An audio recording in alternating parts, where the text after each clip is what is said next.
Hello everyone. Let's enrich our knowledge about immunity for life today. Adult vaccination. Adult vaccination is extremely recommended and important too because as the age advances, the immunity weans off. The problem is that many of us are still unaware or we actually underestimate the importance of the vaccination, which is actually meant to protect us from certain life-threatening infectious diseases. So let's see which vaccines are highly recommended even for healthy adults. Influenza flu vaccine. Annually, you all should take one shot of influenza vaccine, especially before the seasons of influenza or flu starts. Tetanus diphtheria pertussis TDAP vaccine. If you are still unvaccinated, please go and get the vaccine, which is even recommended in pregnancy at around 27 to 36 weeks of gestation. This vaccine has to be followed by a booster every 10 years. Wound management. If you get a minor wound and you had a tetanus toxoid at around 10 years, then you need not repeat it. But if it's a major wound, then the time is 5 years. If 5 years lapses there, you have to repeat the tetanus toxoid. Measles, mumps, rubella MMR vaccine, highly recommended, should be taken. If not, especially healthcare personnel and women of childbearing age, it's once in a lifetime. Varicella chickenpox vaccine. If you did not get chickenpox in childhood, go get the vaccine to prevent the adulthood chickenpox. Between the age group of 18 to 50 years, once in a lifetime, it is recommended. But if you are above 50 years, you can go for herpes zoster shingles vaccine. Again, once in a lifetime, protection against that painful herpes zoster. Human papilloma virus vaccine. Please, females of age group 15 to 45 years, go for it as a protection against cervical cancer once in a lifetime. Recommended vaccine for adults with additional risk factors like diabetes, chronic liver disease, chronic kidney disease, cancer or immunocompromised patients. Please go for, in addition to the above list, inactivated pneumococcal vaccine to protect yourself from the life-threatening pneumonias. But the booster for the same has to be taken every 5 years. Hepatitis A vaccine, especially for chronic liver disease or endemic regions. Hepatitis B vaccine. Actually, it is recommended to be taken by all healthy adults also, but the booster of hepatitis B every 5 years is recommended for people like healthcare personnel. Typhoid vaccine for people living in endemic regions, it is recommended. Coming over to the meningococcal vaccine, one dose lifetime, but above 65 years, it is recommended to protect one from the brain infections. Rabies vaccine. A pre-exposure vaccine is also available and a post-exposure vaccine is also recommended after the animal bite. After this vaccine, we have COVID-19 vaccine. COVID-19 vaccine should be taken only at the time of the pandemics. Respiratory syncytial virus to protect one against the respiratory tract infection, especially the elderly age group, 50 years and above, once in a lifetime it should be taken. Similar to it, Haemophilus influenza B vaccine, one dose once in a lifetime is recommended for patients suffering from diabetes, kidney diseases or liver diseases.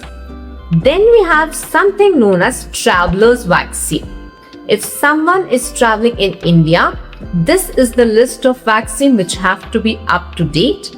If someone is visiting to certain international destinations from India, you have to see the country's individualized immunization schedules, but still these are the routine vaccines which have to be taken. There are certain vaccines which are mandatory to be taken if you're going to mass gatherings, especially in India, like typhoid, hepatitis A, influenza. And if you are planning a prolonged stay, please take hepatitis B, Japanese encephalitis and pneumococcal vaccine. Now, mandatory vaccines if you are going to a mass gathering like Hajj outside India: meningococcal vaccine, influenza vaccine, polio vaccine and pneumococcal vaccine. After that, now let's make a commitment on these vaccines even stronger by bursting certain myths. Healthy adults don't need vaccine. Absolutely wrong. Vaccination in old age is not effective. Again wrong. If a person misses a vaccine in childhood, it won't be effective in old age. It is nothing like that. Vaccine cause more serious side effects, especially in elderly. Absolutely not. Natural immunity is better than vaccine. But natural immunity is even more hazardous than vaccines. Vaccine can give me a disease that they are meant or designed to prevent.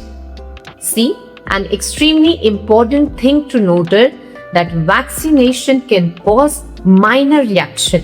But please remember, the food you eat, the water you drink, the air you breathe, even that all can cause certain reactions in your body.